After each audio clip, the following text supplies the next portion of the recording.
This is Caden's final statement. Please go ahead and mute yourself if you are not muted, besides Caden.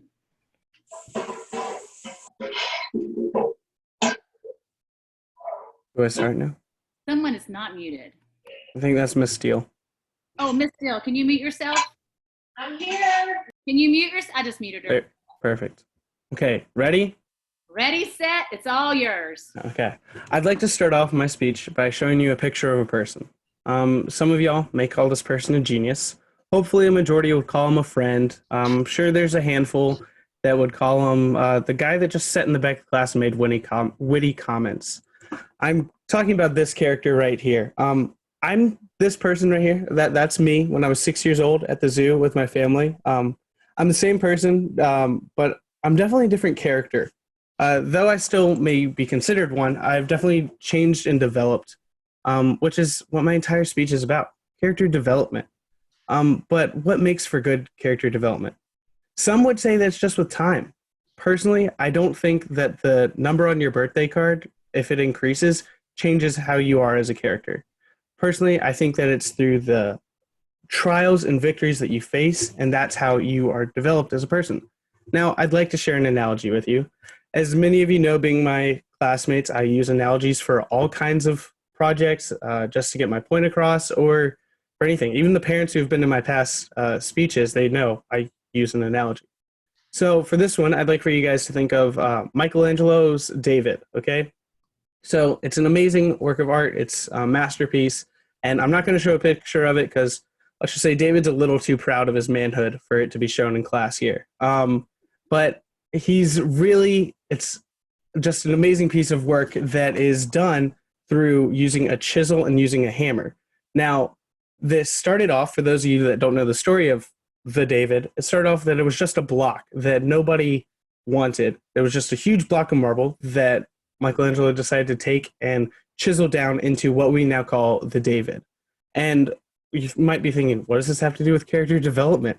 Well, if you go through and you have it so that the chisel is actually trial and that the hammer is victory, with each trial that we face and each victory that we face, our character is more defined as it goes on. After some victories and after some trials, we're going to be, okay, that's definitely a human if you're looking at the statue. And then it goes a little more, okay, that's a guy. You can tell that. And then a little bit more. And then once we get into those fine details, you're going to see that, wait a second, this is the David. It is a masterpiece. And it's because he had to go through these trials and he had to go through these victories that are really going to set this apart. Some good examples of character development are through all the books that we've read. We see in Frankenstein, Victor, we see him at first just as a boy who's just a block. He's not much besides that. And then as time goes on, he grows up, he learns some things, he faces some trials and victories. If you squint your eyes, tilt your head, you can see, okay, that looks like he's a student, okay? And then you keep going along, and there's some more trials and victories, some assignments and experiments that go wrong and whatnot. And now you can see, oh, he's definitely a scientist. He's moving along. And then finally we get to, wait a second, this is a man who's finished who has accomplished what he wants. He's created life. But then, wait, we still need some more details. There's still trials and there are still victories throughout the rest of the story. And we see that this is actually a sad man who was so focused in pursuing of what he wanted to accomplish, they didn't take time to step back and see what he truly was becoming. And it ended in his demise. And that is exactly a perfect story arc of character development. And we still talk about Frankenstein. I mean, Miss B had us read it in this class. The character development throughout this book was magnificent. And then another example of character development that isn't necessarily over a long period of time. I mean, David took 2 years. If you can imagine that he only did it in a couple weeks, that would probably end up being the exact same character that we're about to talk about. Lord of the Flies. The character development there is so rapid. The boys are left without a mentor, left without authority. They're just dropped straight onto the island, and they have to just go and deal with the trials that they're going to face. And it's happening in rapid progression, that it's just so sudden that if this is what Michelangelo did when he was making the David, I mean, I'm pretty sure it wouldn't have turned out as good. But these boys became complete savages, and after just a few trials, because they weren't prepared. They didn't have a mentor. Now, for those of you that don't know how the story ends, spoiler alert, you can just take off your headphones if you don't want to hear this, but the book's been out long enough that I think it's okay for me to share this. Somebody comes and saves them. Then they feel remorse. They're like, what have we done? They've noticed what is wrong with what they've been doing. And that's the exact same as how we've been. You see, we are savages without a leader. Without God, we are savages that have no leader, and we have no train of thought and no remorse for any of this. But then you see, we have somebody that came and saved us from this, and we then feel remorse and realize what our actions have been, and we are regretful for this. And though we don't get to see this in Lord of the Flies, I like to believe that the boys got to grow up and they got to feel better about these things, and they got to change through this, and that their characters were able to develop into not being such crude savages, but into becoming real men. And I think that was just an great example of how that's what we have exactly. We have God who's here for us, that is going to bring us along and is going to show us the difference. Now, relying on God for all these things is another tie into my next point. We read another book, This Is Our Time, and it was all about different things of how things impact us as human beings. And one of my favorites was how social media, how it impacts us as humans.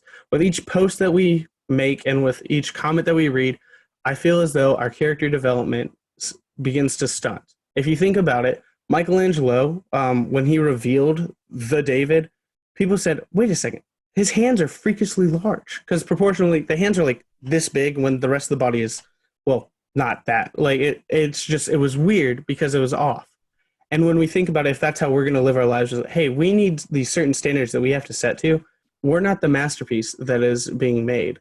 You see, Michelangelo was the creator of this masterpiece of the David. He was working on creating this masterpiece. And God is our creator who is working on us and making us into his own masterpiece that's perfect for his plan, that's giving us a specific role. So what if we have large ears or if we have a pointy nose? That's exactly how God designed us. And if our attitude is different from other people, that's exactly how God designed us to become our perfect masterpiece for him. And if this entire speech has seemed a little weird and a little off, I'm going to be honest with you. I wasn't planning on this being my topic at all.